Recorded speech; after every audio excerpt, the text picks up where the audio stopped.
राज की प्रेम कहानी। एक समय की बात है। एक छोटे से गांव में रहने वाला लड़का राज को एक सुंदर सी लड़की की आदेश पर शहर में पढ़ाई करने के लिए भेज दिया गया। उसके जाने के बाद उसने कपड़ा साइल का काम धंधा करना शुरू कर दिया। एक दिन राज शहर के सबसे बड़े साइल स्टोर पर कपड़ों का खरीदारी करने गया। वहां पहुंचकर उसकी नज़र एक दुकान में बेईमानी से छिपी लड़की पर पड़ी। उसकी नादान आदतों के कारण राज वहां भयानक खराब हो गया। वो अपनी ईमानदारी और अच्छाई की रक्षा करना चाहता था।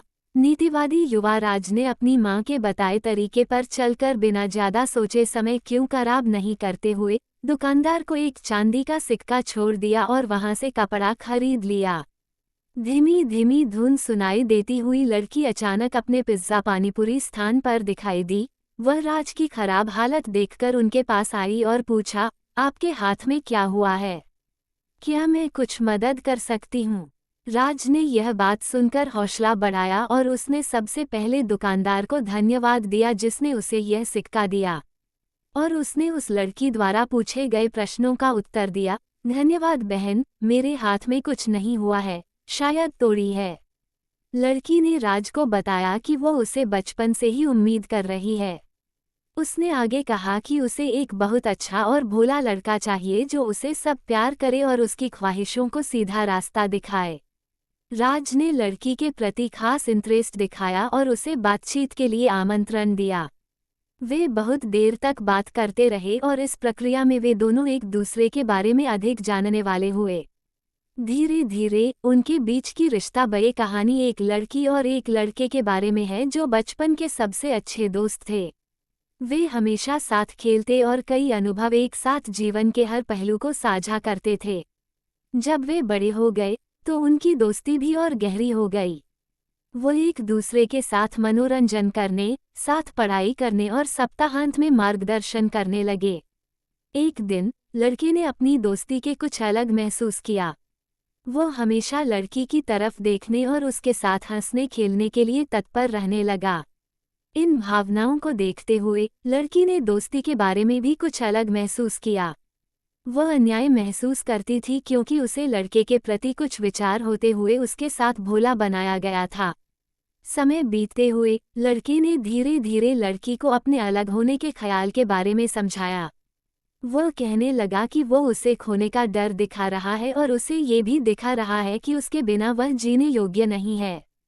सुनकर लड़की बहुत खुश हुई और समझ गई कि उसे भी लड़के के प्रति उसी तरह की भावनाएं हो रही हैं। इसके बाद लड़के और लड़की ने अपने भावों को सामने लाकर एक दूसरे को बताया और उसे अपने असली प्यार का आदान प्रदान करने के लिए राजी कर दिया। बाद में उन्होंने अपने परिवार को भी अपने असली प्यार के बारे में बताया और वो विवाह करने के लिए इच्छुक थे। इस प्रकार लड़के और लड़की ने एक साथ विवाह किया और अपने सपनों को साथ मिलकर पूरा किया। वे अपने दिल की बात समय पर बताने के लिए बहुत खुश थे और उनकी प्रेम कहानी एक दूसरे के लिए प्रेरणा का कारण बन गई। जलन, मुझे पता नहीं था मैं ऐसा कुछ। Bed time stories, best Hindi. मेरा नाम रचना है। आज मैं आपको मेरे नेचर के ऐसे पहलू के बारे में बात करने वाली हूँ जिसका मुझे भी पता नहीं था। कहते हैं जीवन में अच्छा दोस्त मिलना बहुत मुश्किल होता है, पर मेरी एक बेस्ट फ्रेंड थी, दिया। ऐसे वैसी दोस्ती नहीं थी, बहनों से भी ज़्यादा प्यार था हम दोनों में।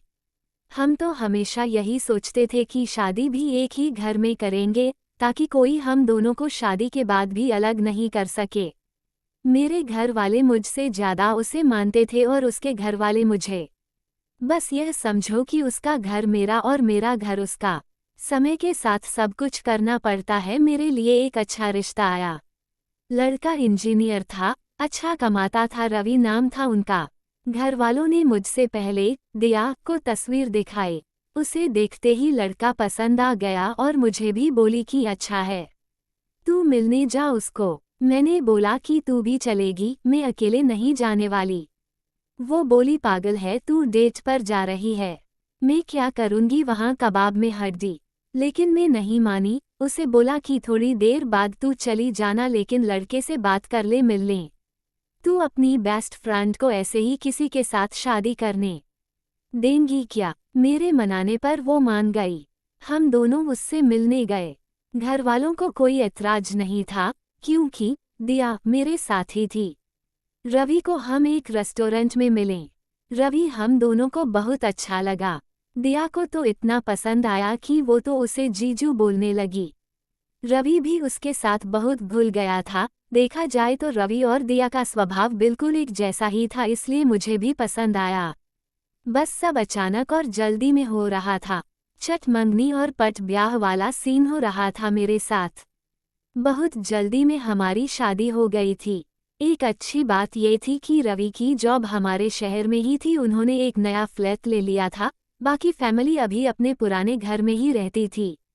इस कारण शादी के बाद भी मुझे घरवालों और दिया से मिलने में कोई प्रॉब्लम नहीं होती थी। आए दिन वो मुझसे और रवि से मिलने हमारे यहाँ आती रहती थी। शादी के अभी 5 महीने ही हुए हैं। पहले मैं दिया को घर पर खाने या कभी बाहर जाते समय बुला लिया करती थी, लेकिन फिर रवि खुद ही फोन करके बुलाने लग गए थे। धीरे धीरे मुझे पता भी नहीं चला और मैं दिया से इनसेक्योर होने लगी। मुझे नहीं पता था कि शादी के बाद मुझ में ये चेंज आ जाएगा। रवि और दिया का स्वभाव एक सा ही था। दोनों को बातें करना बहुत पसंद था। मैं चुप रहती थी, दोनों हंसते ही रहते। दिया मुझसे ज़्यादा इंटेलिजेंट, हंसमुख, मुंहफट थी, इस कारण हमेशा लोग उसे ज़्यादा पसंद करते थे। शुरुआत में मुझे लगा कि अच्छा है, लेकिन बाद में मुझे ये सब अच्छा नहीं लग रहा था। मेरे पति का बार बार हर बात में दिया दिया करना मुझे चुभने लगा। उसका भी बात बात में उनका हाथ पकड़ना और हंसते रहना मुझे खाने लगा। मैंने अपनी तरफ से अब दिया को बुलाना और उसने मिलना कम कर दिया। मैं कोशिश करती कुछ बहाने से कि वो अब घर भी ना आए। एक शाम अचानक ही वो और मेरे पति साथ में घर आए और बाहर डिनर का बोलने लगे। जानिए क्या अंजाम हुआ उस मासूम प्यार का। मैंने कहा कि मेरी तबीयत ठीक नहीं है। दिया बोली इसका हमेशा ऐसा ही रहता है, बोरिंग घर में रहती है, इसके लिए कुछ पैक करा लेंगे, चलो जीजू हम दोनों चलते हैं। उन्होंने मेरी तबीयत भी नहीं पूछी और दिया के साथ बाहर डिनर पर चले गए। उस दिन मेरे कलेजे पर जैसे सांप लौट गए थे। मेरे साथ यह क्या हो रहा था मुझे नहीं पता था, बस मैं इतना जानती थी कि मुझे ये सब अच्छा नहीं लग रहा था। रात जब वो घर आए तो मेरा पारा चढ़ा था।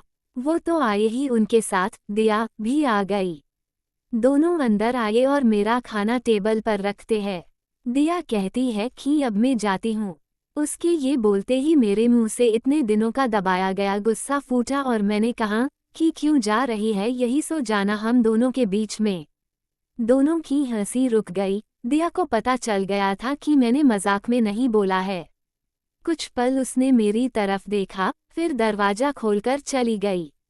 रवि मुझे कहते हैं ये क्या तरीका है बात करने का। मैंने कहा आप ज़्यादा चिंता मत करो, वो मेरी दोस्त है, आपको इतना बुरा क्यों लग रहा है। आप हम दोनों को एक साथ ही मिले था ना, आपको वो ज़्यादा पसंद थी तो उसी से शादी करना था, मुझसे क्यों की। रवि ने कहा आखिर तुम भी उसी सोच वाली निकली, तुम दोनों ने ही कहा था कि तुम्हें शादी के बाद भी अलग नहीं होना। अरे पक्की दोस्ती थी, तुम उसे साथ लाई थी, उसने कहा तब तुमने मुझसे शादी की। मैं चाहता था कि तुम खुश रहो, और अगर तुम्हें कुछ प्रॉब्लम थी तो मुझसे बात करती, अचानक ऐसे कुछ भी बोल रही हो। रवि ये बोलकर कमरे में चले गए। उस समय मैंने जो किया मुझे सही लगा, पर जो मैं महसूस कर रही थी वो मैंने बोल दिया। अगले दिन सुबह रवि ने मुझसे बात नहीं की, ना ही दिया का फ़ोन आया और ना ही वो घर आई। 1-2 दिन इनका मूड खराब रहा, लेकिन फिर वो सही हो गए। शायद दिया ने ही उन्हें ऐसा करने का बोला हो, लेकिन अब घर में उनके मुंह से दिया का नाम नहीं आया। करीब 2 महीने हो गए थे दिया को आए या बात करें। यह मेरे साथ नॉर्मल थे, उस बात की चर्चा भी उस दिन के बाद नहीं हुई। फिर अचानक जब वो ऑफिस गए थे तब दिया फ्लैट पर आती है। उसे 2 महीने बाद मिलने पर भी मुझे कुछ ज़्यादा खुशी नहीं हो रही थी। वो आकर सीधा अंदर बैठ गई। मैं अभी भी उससे बात नहीं कर रही थी। वो बोली मैं शादी के पहले वाली रचना को अच्छे से जानती हूँ और वो अपनी बात तकलीफ मन में ही छुपा कर रखती थी। मैंने शायद अनजाने में तेरा दिल दुखाया है, लेकिन शायद तू सही है, शादी प्यार के बाद कैसा महसूस होता है। मुझसे ज्यादा तू जानती है। दोस्त की अपनी जगह होती है और प्यार की अपनी।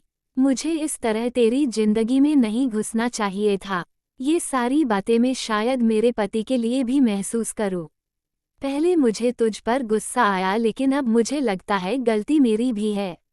मैंने तेरी चीज को अपना ही समझा, मेरा हक समझा, तेरी फैमिली को अपना माना, पर शायद तेरी इस लाइफ से मुझे दूर रहना था। खैर, अब तो दूर हो ही जाऊंगी, मैं भी शादी कर रही हूँ। जैसे तूने रवि को पहले मुझसे मिलाया, वैसे मैंने रवि को उससे मिलाया। तुझसे गुस्सा थी इसलिए तुझे बताया नहीं, पर मुझे लगा कि तुझे शादी में ना बुलाया तो एक और बड़ी गलती होगी, क्योंकि अब इस शहर में कम ही आना होगा। उसकी बात खत्म होते ही मेरी आंखों में आंसू आ गए। वो सब कुछ जो मैं फील कर रही थी पता नहीं कुछ ही सेकंड में कहाँ गायब हो गया। गले लगाए बिना उससे मैं नहीं रह पाई। उसको रोते हुए मैंने सॉरी कहा। वो बोली सॉरी मत बोल, मैं शादी कर रही हूँ, फिर बताऊंगी कि कोई मेरे वाले के साथ अगर ऐसा करेगा तो कैसा लगेगा। आखिर उसकी शादी का दिन भी आ गया। जितना वो मेरी शादी में नाची थी उससे ज्यादा मैंने उसकी शादी में धमाल मचाया। अब भी हम अच्छे दोस्त हैं और हमारे पति भी बार बार, लेकिन अभी भी वो मुझे मजाक में ताना मारती है। कहती है नहीं, मैं दोनों के बीच में नहीं सोऊंगी, चिंता मत कर। पर मैंने एक बात सीखी कि अगर दोस्त से कुछ प्रॉब्लम है तो उससे बात करो, वो अगर आपका सच्चा दोस्त होगा तो समझेगा। आपको ये कहानी कैसी लगी हमें कमेंट कर जरूर बताएं। इसी तरह की अच्छी कहानियाँ आप यहाँ पर देख सकते हैं। यहाँ उपस्थित शिक्षाप्रद कहानियाँ आपका मनोरंजन करने के साथ ही साथ चैनल पर नए हैं तो चैनल को सब्सक्राइब जरूर कर लेना और दोस्तों बेल आइकन जरूर प्रेस कर देना, ताकि हमारी अगली वीडियो आएगी उसका नोटिफिकेशन आप सभी दोस्तों को मिलता रहेगा। धन्यवाद।